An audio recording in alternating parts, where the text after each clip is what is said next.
Thank you. After we would have just finished up with the tap dancers just minutes ago.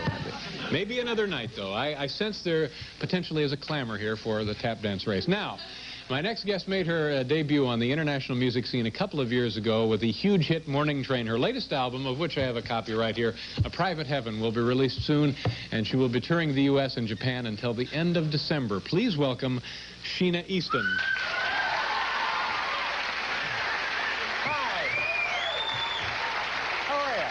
Nice to see you. That was, thank you very much. Have a seat, Sheena.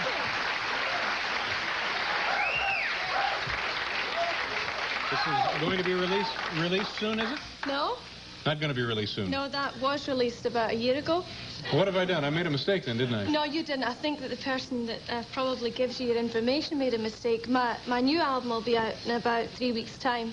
And it's sort of, I'll describe the cover to you. Well, what did I say? It's not like this, you know, it's sort of red and I'm sitting on it like, looking like this. So this is not Private Heaven. This is not a Private Heaven. No, this is a best kept secret, which of course is in your stores now, but A Private Heaven will be coming out in a couple of weeks. Is this Don't Leave Me This Way? Is that the same one that Thelma Houston had before? I hope not. Probably a whole different song then. I hope so. How does it go? How does this one go? Don't Leave Me This Way. Don't leave me this way, baby. No, different song. Sorry. Well, I'm sorry about the mix-up, but anyway, That's okay. People, when it comes out, will look forward to it. It's not your fault. I just want to send you a Christmas card this year, that's all. Now, this is, you're Scottish, is that right? Absolutely. So you have, now, that's the way you talk, isn't it? Yeah. We speak English. You guys sort of changed the accent a bit when you learned it. It's a beautiful, is that a brogue? Is that what the people call it? It sounds very nice. Very. Yeah, you sound nice too. Thank you very much. Where do you come from? Indiana, originally. Indiana? Is that here in America? It's here in America. Ah. I was raised by wolves.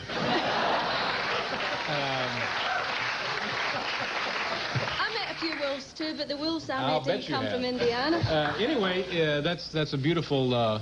You have a very beautiful whatever. You know, you sound. Thank you. Thank you. Now the name Sheena, is that also a Scottish name? Yeah. It's Gaelic actually. Mm-hmm. It's Gaelic for Jean or Jane. Really? So it is a common name in I'm not Scotland. common. My name isn't common either. Did you hear this? No. I think what you meant to say is it's not a name that is unusual. Well, what I meant was it's unusual in the United States for someone to be named Sheena. Yeah. But in Scotland, it's not that exotic a name. No. Yeah. It's okay. It's reasonably tame. Yeah. And how did you begin your career? I was lucky, like most of us that started in this business. I left college and... What were you studying in college? Drama. Yeah. How far along into it did you get before you left? Oh, I qualified. Yeah. You graduated? I got my degree. And, what college? The Royal Scottish Academy of Music and Drama. That's very impressive. Very impressive. Have you heard of it? Sure, I've heard of it. Well, anyway, I was at college. While I was at college... I went to Ball State. What? You went to where? I think we played you one year. I'm not sure, but... Did you really go there, or is it just a No, I went to Ball State University. It's named... It was endowed by the Ball brothers, the Ball family. Yeah? Wow, you must have had some fun at your dances I'm sorry. there. Just think of the advertising you could do with a name like that. Yeah, I know. There's an endless string of jokes about it. Now...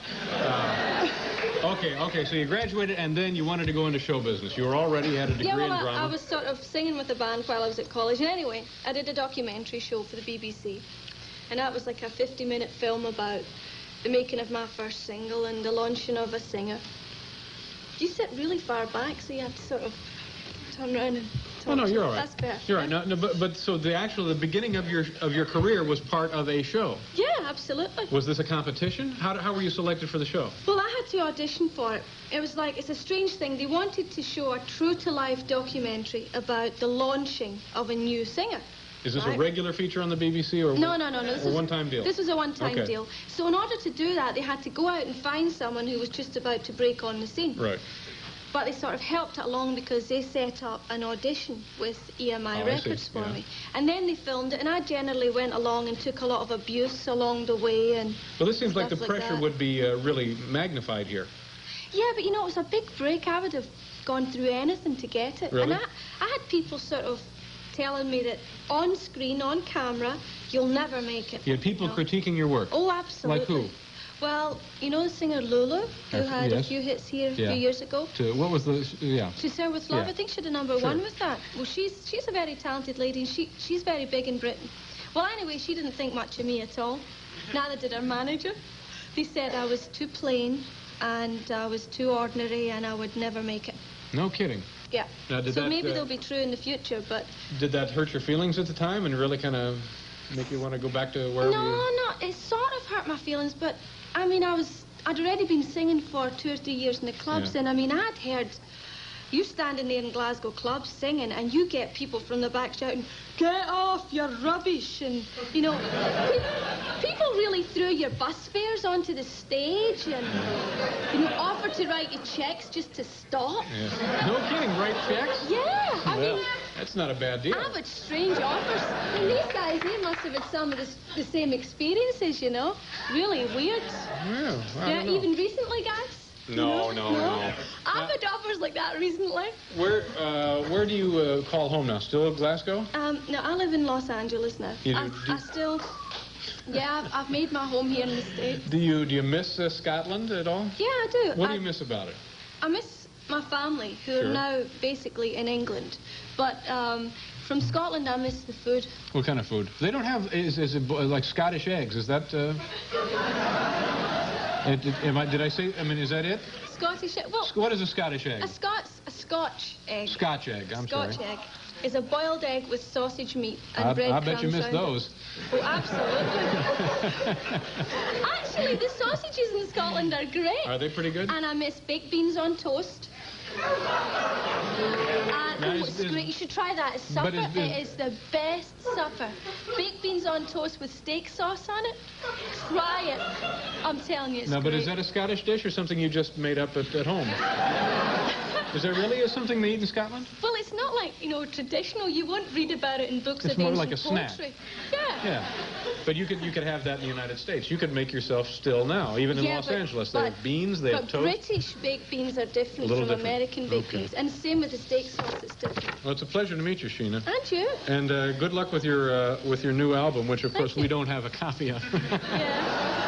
Anyway, it's called A Private Heaven. I hope it's very successful for you. I'm sure it will be. Nice meeting you. We'll be back here with Marv Albert, ladies and gentlemen.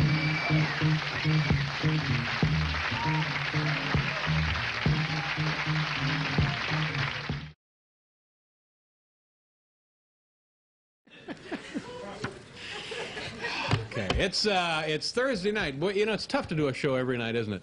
Are you noticing that? Yeah. Oh, yeah. But you know, and I know we don't have time for them right here, but we occasionally, people who come on as guests on the show, through no fault of anybody in particular, occasionally a guest, after his or her appearance, will file a couple of complaints. And we complain after they do the show. Yeah, after they do the show, which to my mind indicates that they haven't seen the show. So we have a few here. Recently filed. Maybe we'll get to those later tonight. You mean a guest did the show recently? Yeah, a guest was recently on our show. And complaints came back from her people? We have a couple. Just there's 7 here. I'll just start with one. Now, and again, this was my fault. Held up the wrong album. Let's see, that's my fault. You did that. I did that. I made a mistake. Well, there's some others there. That is Number 5. The fruit arrived 15 minutes late. But No, that would be, I could see where that would be upsetting. That would, yeah, you might do, you're coming on to plug an album, which, you know, a different album is plugged, and then you need a piece of, you never know when you're going to be... You need a piece of apple or something. Yeah. And it's like 15 minutes. And it's late. Before you get it. You could be cut down by scurvy in that 15-minute time period. All right, I'll read you one more, and then we'll stop and get on with the show. One more. Plastic cups instead of glasses. Ladies and gentlemen, what kind of animals are we? Just one more. I'm going to save number 7. Oh, we'll come back to that. I'll come back to it because What's number was number 15? There's only 7 complaints here. Okay, it's viewer mail night, ladies and gentlemen. This is the night we answer our viewer mail. These are actual letters from actual viewers. Let's get right to it, shall we? Gee, I hope the fruit was on time tonight. Thank you very much. All right, I'm gonna tell you number 7 and get it out of the way, and then we'll go on to the show. This is the list of complaints. Are you ready, Paul? Yes. Number 7, the big item on the list. Person recently on our show, and again, we don't know if these complaints were filed by this person or on behalf of her by her people. By her people, yeah. Say they would be fine. Okay, here is complaint number 7. Her limousine wasn't big enough. No. She wasn't. Try explaining this to people in Calcutta. Well, limousine wasn't big enough. Somebody is coming on to do a show, expecting a stretch limo, you know, and a sedan arrives. I would, you know, I can understand that. It's inhumane. That I can understand. All right. Pretty new. Thank you very much. Hey, you get yourself a little something. Yeah, you get yourself a little something. Oh, this is fabulous. Look at that. Huh? Better late than never. Gee, I didn't think they wrap wax fruit. That's fabulous. Have you seen Nadia? You know what it is? I don't know anything. Oh, it's a TV movie, isn't it? They showed it on it's the story of Nadia Comaneci.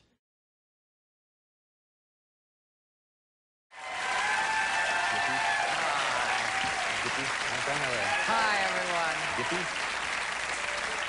Yeah, thank you.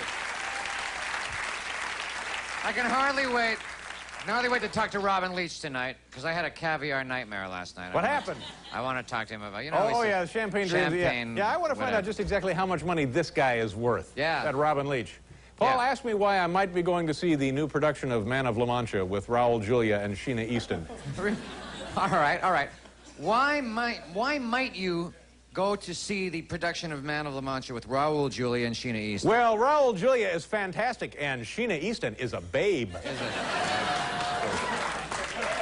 Have you seen that commercial? No. It's people coming out of this production here, the big Broadway play, Man of La Mancha. Raul Julia and Sheena Easton, and they say all of these wonderful things about Raul Julia's acting, and then, and I don't mean to say that this is the only thing they say about Sheena Easton, because there are many other nice things they say about her in the role there as, who does she play in Man of La Mancha? She plays the women of La Mancha. Yeah, she's the Man of La Mancha, right. And so when people say things about Sheena Easton, it always is, oh, yeah, she's quite a babe. Oh, pardon me. Right. Oh, yeah. It's the coleslaw from up at the commissary. I had to wrestle this away from an audience member earlier. A guy hands this to me. He turns himself in. If I hadn't gotten this from the guy, we'd heard that all night. Like it's the Super Bowl. It was the coleslaw. Thank you. It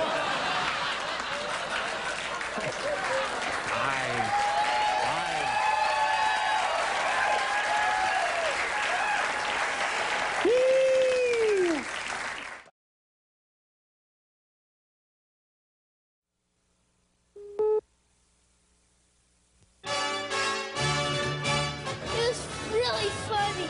Cried a lot. It made me feel really romantic. Raul was magnificent. He was very sexy. But Sheena Easton was wonderful. Sheena Easton is a babe. I cried, I laughed, I applauded. It was wonderful. It's a great show. Amen. See Raul Julia and Sheena Easton in the Impossible Dream musical, Man of La Mancha.